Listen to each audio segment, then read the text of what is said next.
Joshua, what's wrong? And don't say nothing. It's...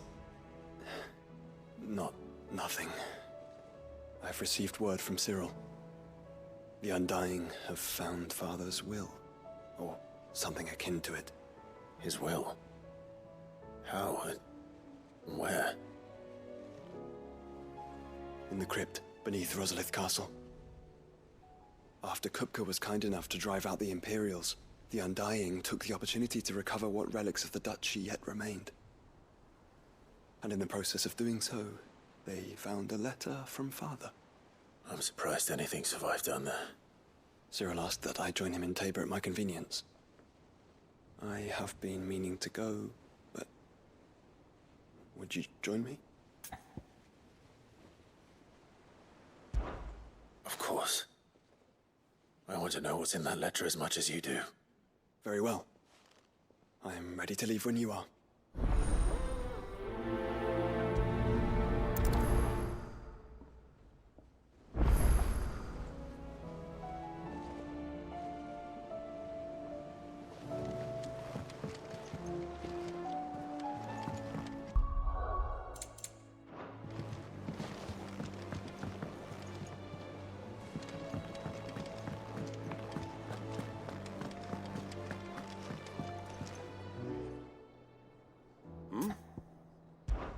Clive, my boy! Rutherford informs me that we owe you our thanks. Hadn't intended for you to get involved, but such are the times we live in, huh? I would have done the same for anyone else. You're far too modest, Clive. You'd make a terrible nobleman. But tell me, is the realm truly in as dire a state as Rutherford suggests? From what little I saw, you were right to be worried. I suppose I should have expected the worst. But I was rather hoping the great and good of the realm might have things a little more under control.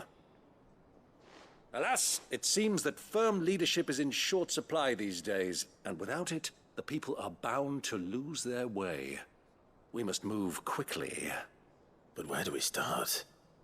True, the challenges that face us are many.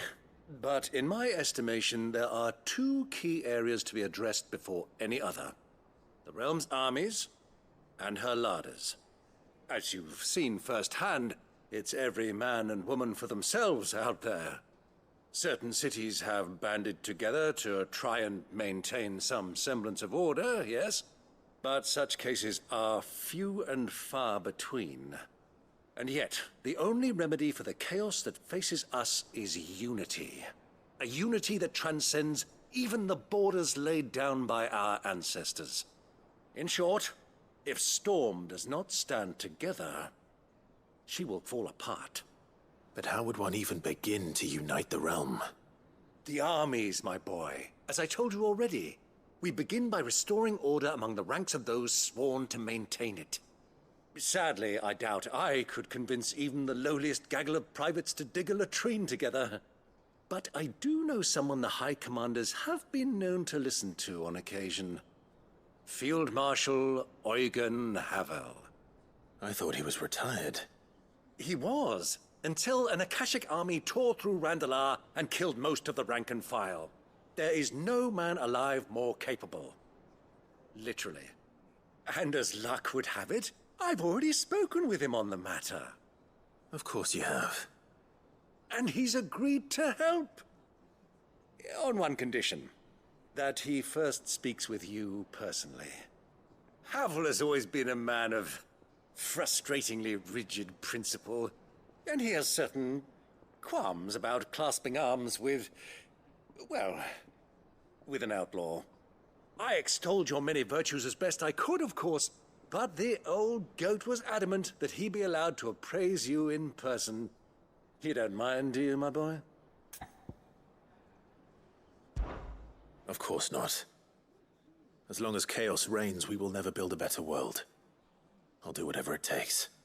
And if the Field Marshal wishes to speak with me in person, then so be it. That's the spirit. I'll leave for Randalar at once. Would you send a Stolas? Of course. Rutherford is already in the Dalmekian capital. I'll have him tell Havel to expect you forthwith. Excellent. Thank you, Uncle. No, thank you, Clive.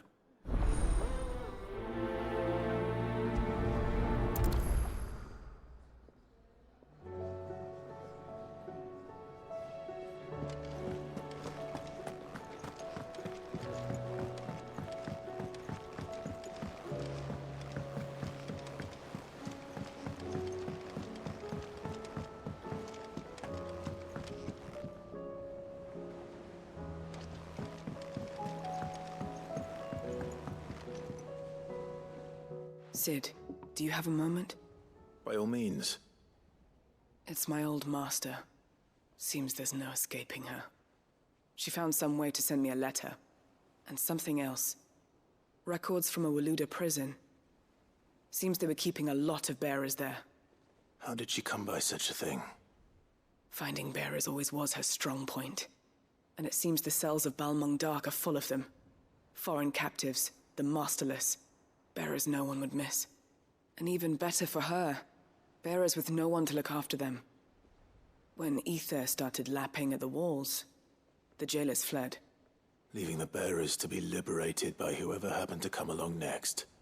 Sid, I'd like to believe that I've earned your trust by now. And while I'm well aware that you've forbidden Cursebreakers from traveling to Waloed, I can't let those bearers die in their cells. I'd rather risk shipwreck on the Shadow Coast than leave them to starve. We'll be needing the Enterprise if we're going to navigate the Narrow.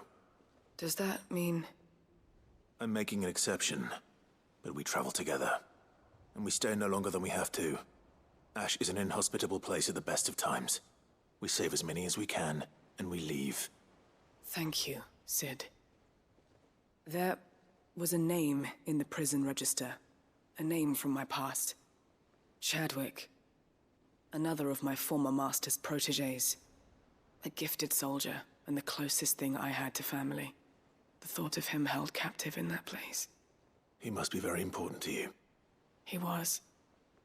Is. Then we find him. The entrance to the prison lies in the shadow of Ravenwit Walls, just beyond the portcullis. We should head there as quickly as we can. I only pray there are still bearers alive to save. As do I, Doris.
Your Grace, my lord, I trust your journey was not overly onerous.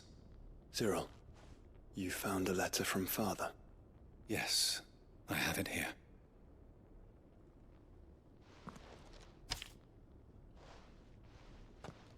If you would do us the honor, my lord.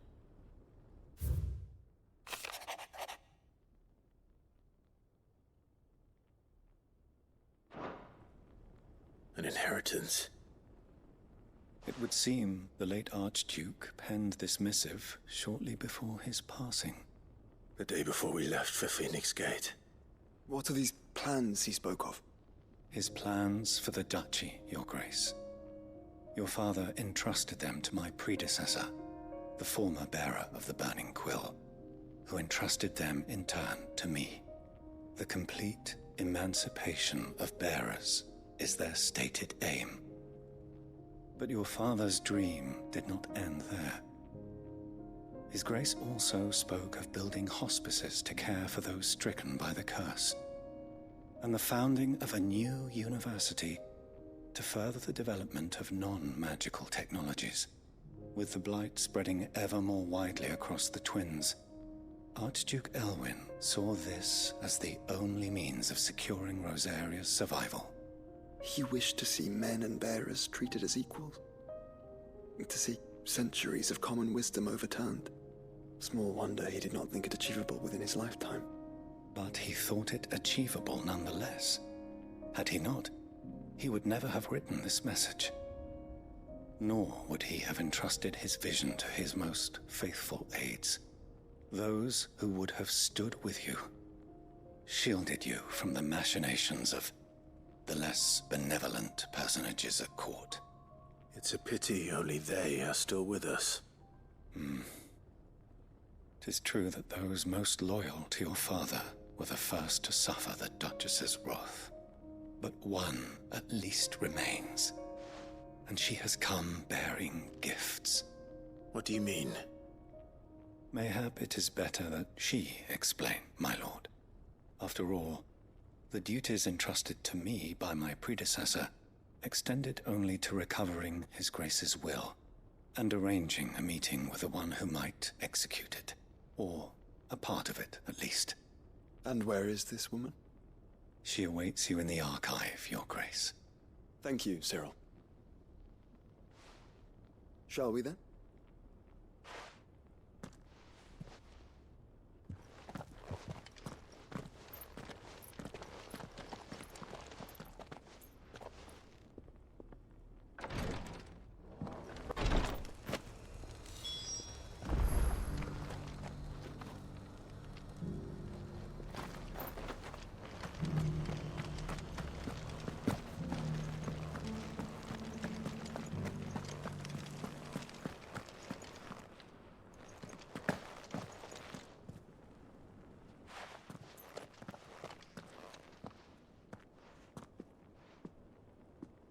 My lord, Your Grace.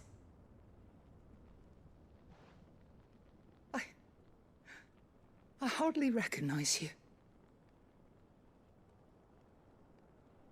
I am Goditha, retainer of House Rosfield, loyal servant to the Phoenix and his shields. Your father, the Archduke Elwyn, entrusted me with the delivery of a gift.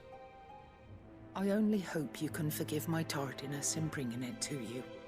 Lift up your head, Lady Goditha. You have our gratitude for your service to our house and to our father. I merely did my duty, as any proud Rosarian would. My lady, perhaps you could explain a little more? What exactly is the gift you bring? As I'm sure you know, it has long been the custom for the children of House Rosfield to be presented with certain keepsakes upon their coming of age. Indeed it has. Our father often spoke of the day when our turn would come. And had he lived to see it, he would have presented you with the treasures I bear. Matching armbands for you both. Alas, he did not live. Indeed, he was taken from us even before they could be completed. He had intended to claim the Heartstone with which each armband was to be finished himself, but it was not to be. And his gifts remain incomplete. I see. It saddens me to bring them before you, as they are. It was your father's wish that you be presented with the finished articles, not these works in progress. But with his grace long since gone, and the stone left unclaimed, I had little choice. You are grown men now, and his house is yours. And while I would not presume to insist upon your claiming the Heartstone in his stead, I know that nothing would have pleased him more than for you to do so. Thank you, Lady Goditha. What say you, Clive? What else? Of course, my lady. May our father's will be done. Oh, I am much obliged. Do you know where we might find this Heartstone, my lady? I do. Though it may be a matter of a good deal more than simply happening upon it. It is found in the bellies of elder griffins, you see. We do at least know where to find one. A certain specimen has made its nest in Titan's Wake, not far from here. A certain specimen? You are most perceptive, Your Grace. In answer to your unspoken question, yes. In fact, this is the very same beast your father meant to slay. I have been tracking its movements since you were but a boy. Were you to slay it in his stead, as men of House Rosfield, it would surely make your father proud. What say you, Joshua? What else?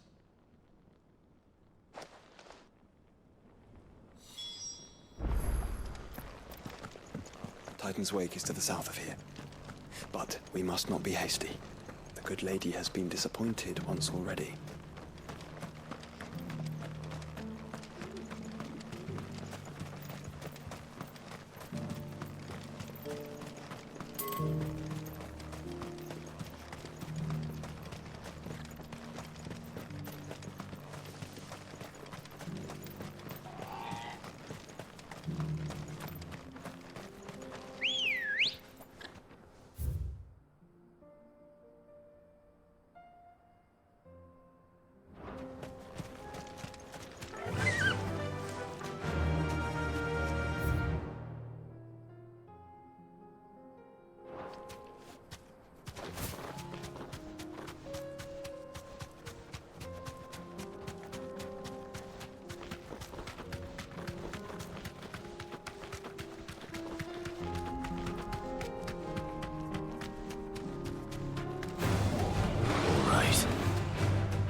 Eyes peeled, Joshua.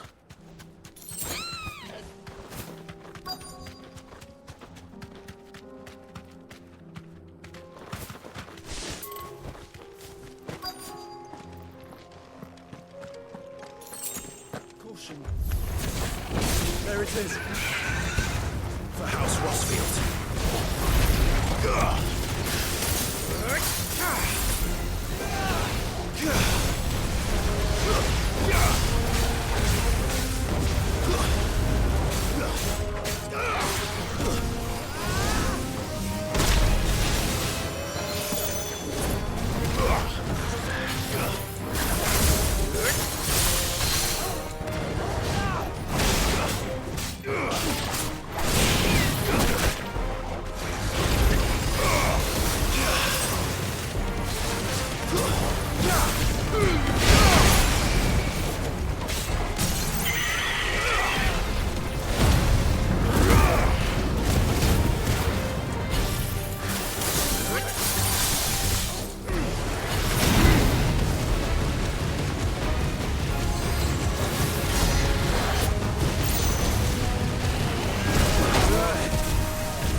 Is this the Heartstone?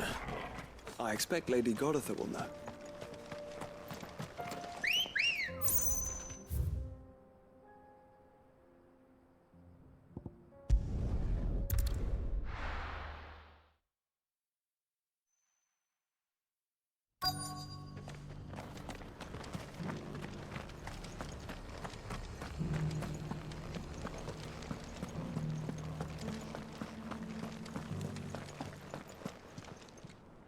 Oh, thank the Founder you were safe.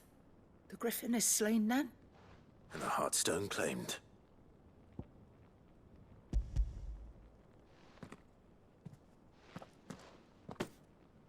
Yes.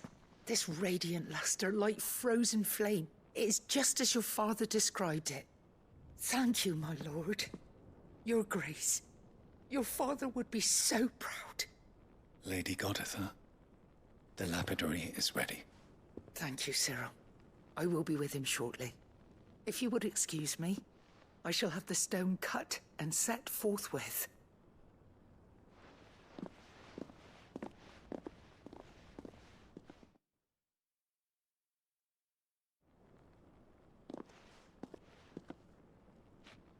The armbands are complete. Pray, take them. They are yours, after all. Heartstone is harder and more enduring than garnet, or even ruby. It symbolizes unwavering will and devotion.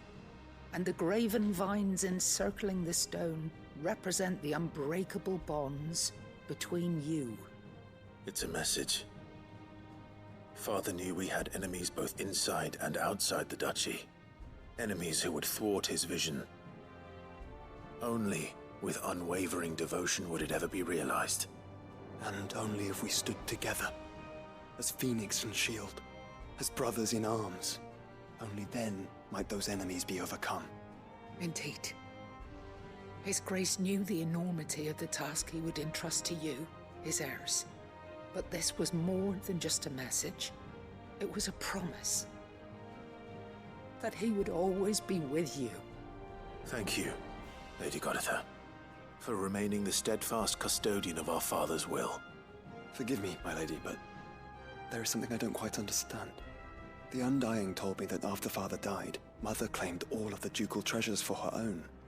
Even if the armbands were incomplete, she would surely not have overlooked them. So, how were you able to keep them from her? Because I was the keeper of the vault. Though I was but a lowly servant, your father spoke to me of his intentions for the bands, of the deep love he had for both of you, and his hopes for your future. In the days before the disaster at Phoenix Gate, I discovered that the Duchess had ordered her jewelry be sent away from the castle. It was then that I knew she meant to betray us. I tried to warn your father, but it was too late. When word of the fire reached Rosalith, I knew my time was short. So I took up the armbands and I fled into the night. And thank the Founder you did. Yet my duty to your father was incomplete. Not knowing what else to do, I followed the Griffin, thinking I might claim the Heartstone on its passing. And so my pursuit continued, until Lord Cyril appeared before me. He informed me that His Grace's will had been recovered, and that his sons were alive and well. Lady Goditha, on behalf of my father and all the people of Rosaria, I thank you for your loyal service. As do I. Thank you, my lord. Your Grace, for coming back to us, for giving my service meaning.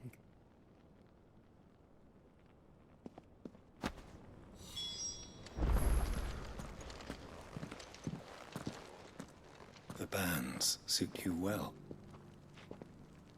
It must be gratifying to finally receive the inheritance that was denied you for so long. It is. And we thank you for the part you played, Cyril. If you would permit me to play my part a little longer, might I suggest that you make your way to your father's memorial atop Hawk's Cry Cliff? Let him see that you have received his blessing, and that his vision lives on in you. I suppose it would be churlish not to. What do you say, Clive? Shall we pay Father a visit? I think we should. I was hoping to be able to offer him my thanks before we left for Origin. Your father's helm is enshrined there. It has been since Since the day we recovered it from Phoenix Gate, I prithee claim it.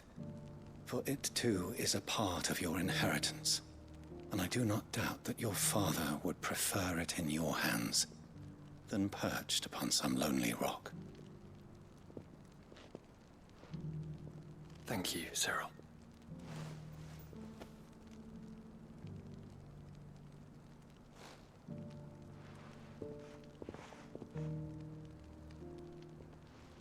Come on, Clive. He's waiting.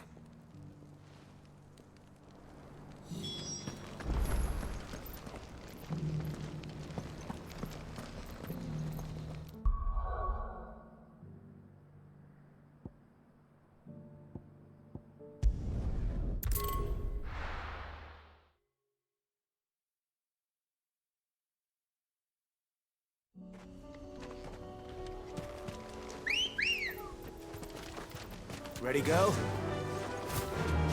Unwavering will and an unbreakable bond. Do you really think we're strong enough? To save the world? Of course. To have overcome Father's political enemies? Of that I'm less certain. Especially knowing what we know now. What Mother was truly capable of. But perhaps the bands would have helped. Knowing he was with us would have made all the difference. It's just back there.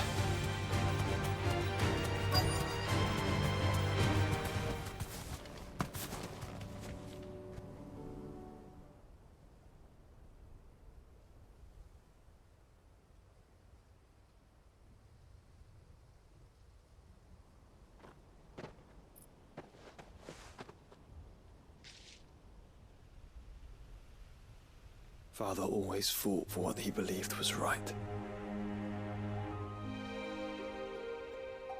It wasn't until that night at Phoenix Gate that I realized I had never fought for anything. I always had someone else to do the fighting for me.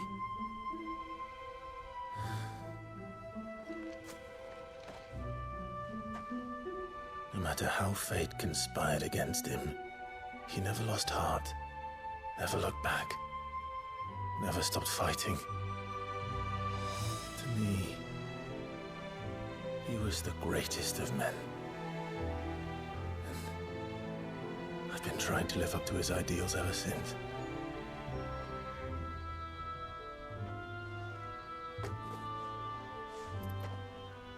We all have, Clive. We all have. And we'll keep trying. Because that's what he would have wanted. What he would have done himself. Even if it meant standing against the very gods in the heavens. I shall be borrowing this, Father, if I may.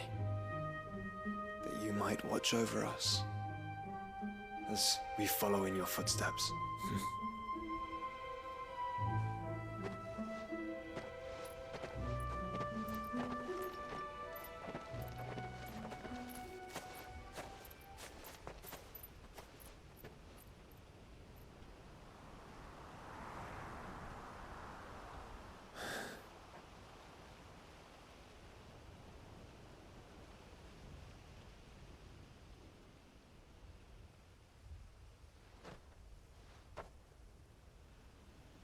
We won't lay you down.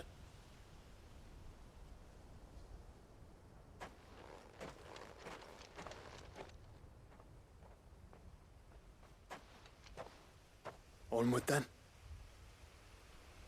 Onward. To the end. And to a new beginning.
Well met.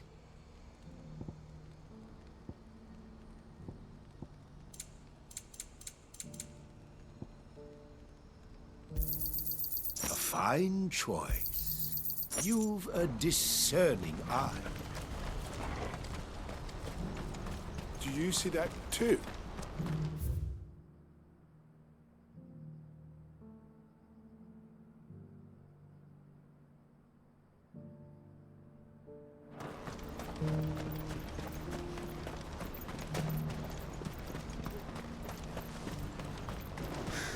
What is it? Oh, please. Just make it stop. I'm scared.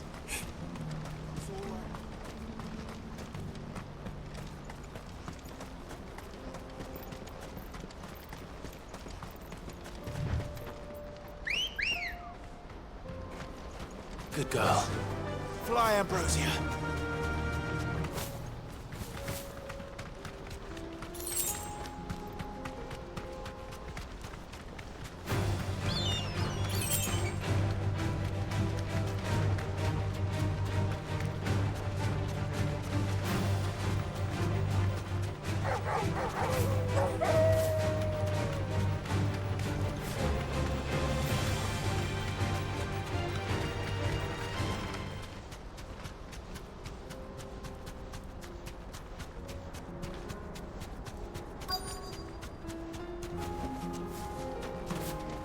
Can't be Rutherford, can it?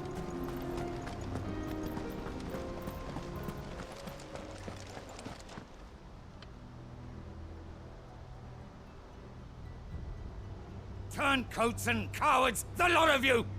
If it's a fight you want, it's a fight you shall have! Allow me. I don't need your... Please, Field Marshal, oblige him. This won't take long. You're right. It won't. Men, finish him.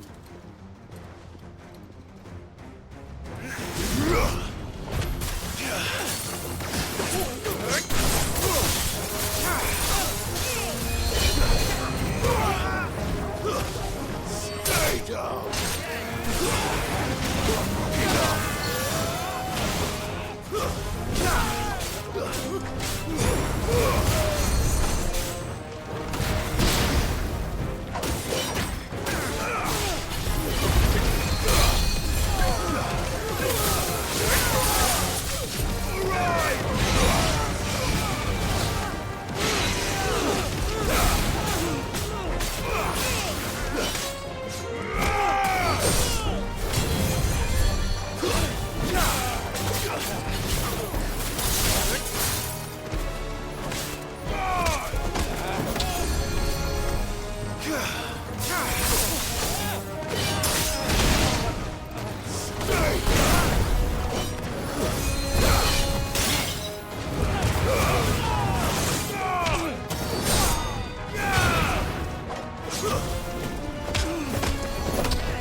A little longer than I'd have liked.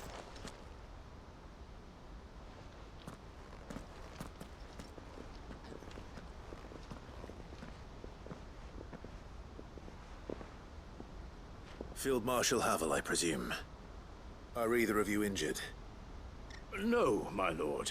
You arrived just as our escort turned on us. Fucking traitors. I'd heard reports of soldiers in the outlying regions abandoning the oaths they swore. But I hadn't thought the corruption had reached so close to the heart of the Republic. It's a fucking disgrace. Your interfering old bastard of an uncle tried to warn me, of course. My lord Marquis. Or is Sid the Outlaw more to your liking? Call me what you want. It doesn't change who I am, or the urgency of the message I bring. My uncle has a plan to right the realm, and he needs your help to see it through. Before I agree to anything,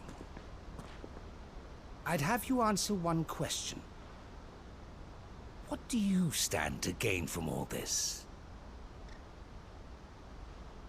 I won't deny that I might benefit from further chaos. But I seek a new beginning for all of us. And while the choices I've made may not always have been the right ones, I know I made them for the right reasons. For so long, so many of us have been told how we could live, how we could die, when it should have been our decision all along. Now we have a chance to put things right. But in order to take it, we must stand together. Even if it be beside those with whom we don't see eye to eye.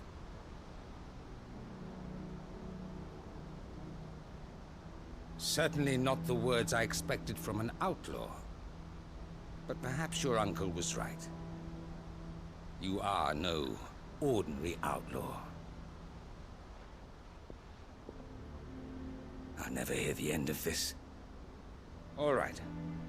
I'll start by ordering my most trusted guard to bring the Dhalmekian fringes under control. Next, I'll make contact with my counterparts in the Imperial Army and see if I can't convince them to try and restore order in their own territory. Thank you, Field Marshal. But they are not the only ones we will need to convince. What do you mean? I don't doubt that I can bully some sense into a few generals. But those they answer to require a different kind of persuasion. And when it comes to honeyed words, well, we will need an envoy. One who can court even the most stubborn of statesmen. You, perhaps. I'm flattered. But I'm no diplomat either. And I have other problems to attend to. What we need is a skilled arbitrator. And I may know just the person. Is that so? And would he happen to be an outlaw too? Of a different kind, perhaps. Beggars can't be choosers. I suppose we'll all have to find a little of the outlaw in ourselves if we're to make it through this. Very well. Send your man to me right away. I shall.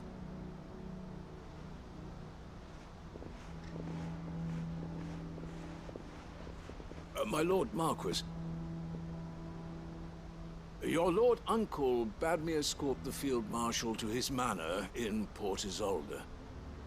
And I will see that my associate joins you there. Very good, my lord.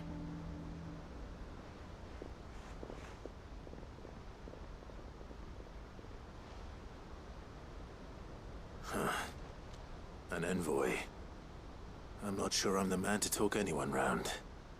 I can barely convince my brother to take his medicine. No. This is a job for someone with experience. Someone like Quentin. I hope I can convince him at least.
can walk from here.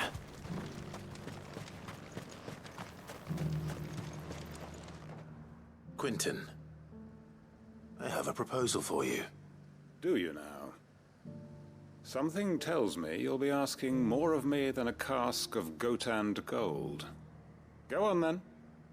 Propose.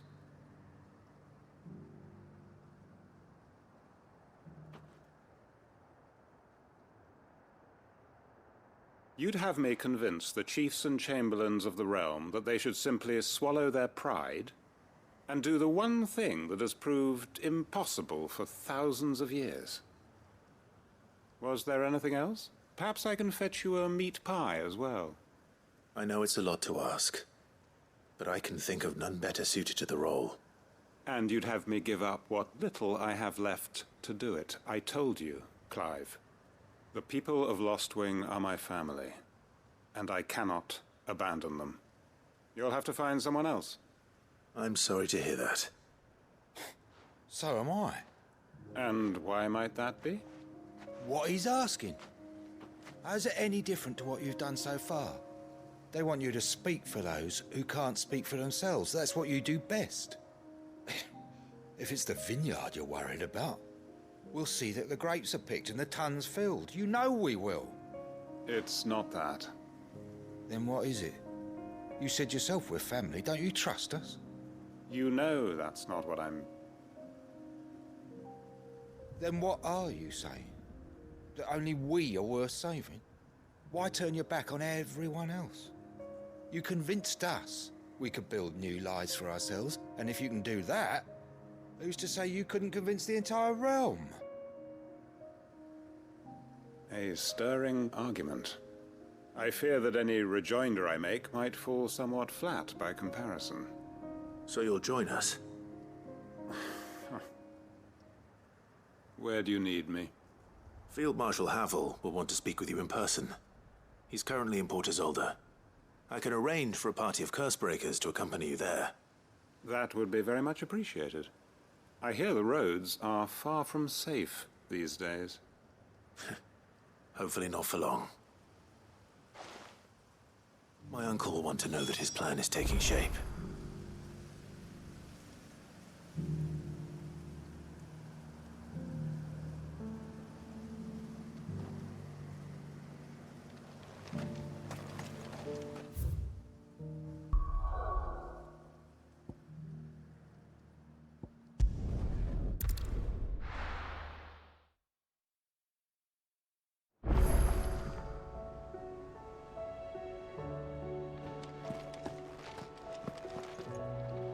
Uncle, I bring good news. The Field Marshal has agreed to your plan. Ha! Of course he has.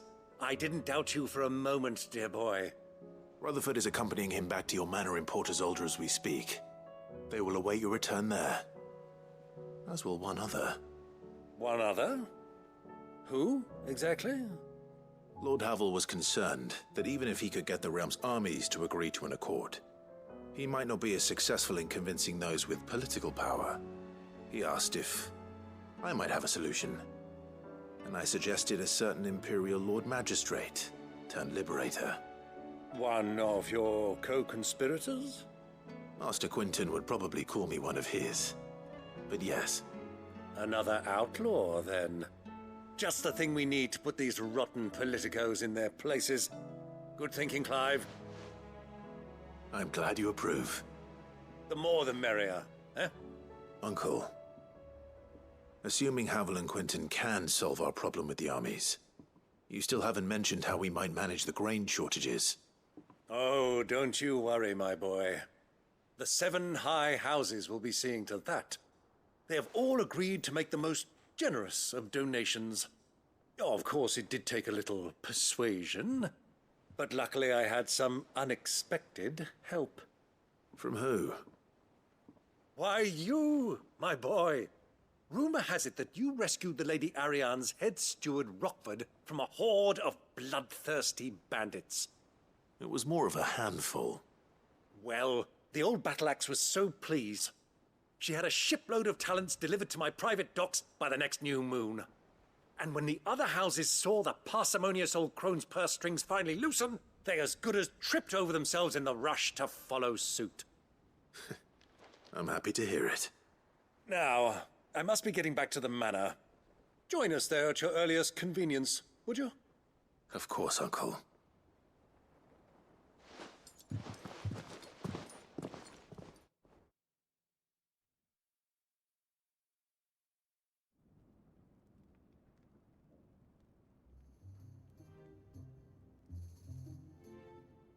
And how, pray tell, will we get that grain to the capital if the roads are still overrun with akashic?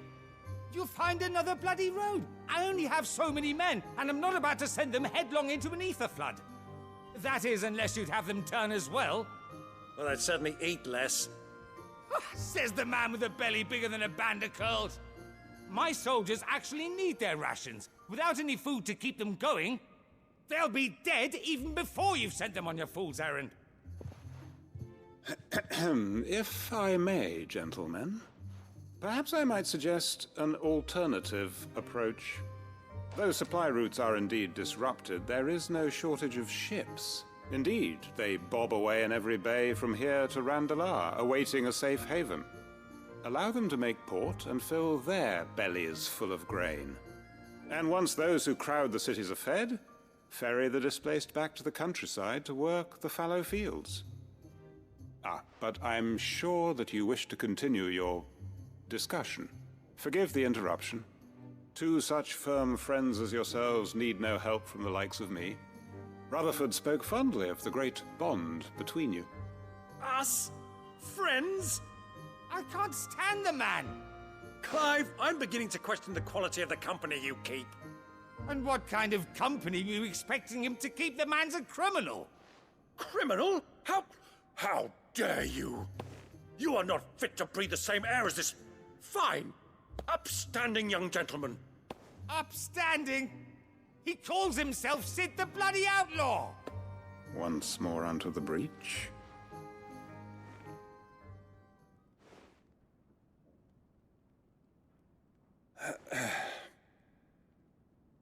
Shall we begin again? What we seek here is not to create a new nation, nor to claim the thrones of those that already exist. We wish simply to bring stability to the realm that mankind might weather the current storm. And to do that, we must convince those in power, the generals, the statesmen, the nobles, that our cause is just. There will be disagreements, yes, and I imagine some resistance, much resistance. But we cannot let that deter us. If we show them the path, show them that we walk it ourselves, then I am confident they will follow. The fate of the world lies in my nephew's hands, but the well-being of her people lies in ours. And we must not squander the chance that Clive has given us. Uncle Byron, Now, with that settled, let's move on to the signing of the Accord. For what great moment in history hasn't been accompanied by a little ceremony?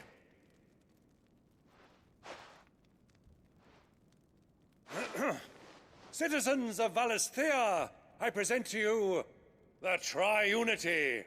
Rutherford, Mike Will.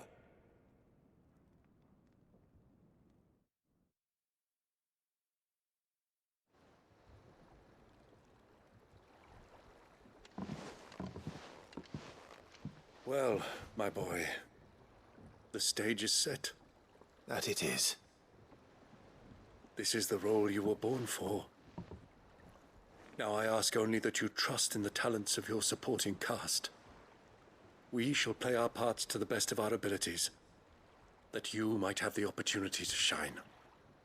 The realm needs its Sir Crandall. And there is no better Crandall than you, Clive. I want you to keep this signed accord as proof of our faith in you. I will. Thank you, Uncle.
Doris is waiting for me near Balmung Dock.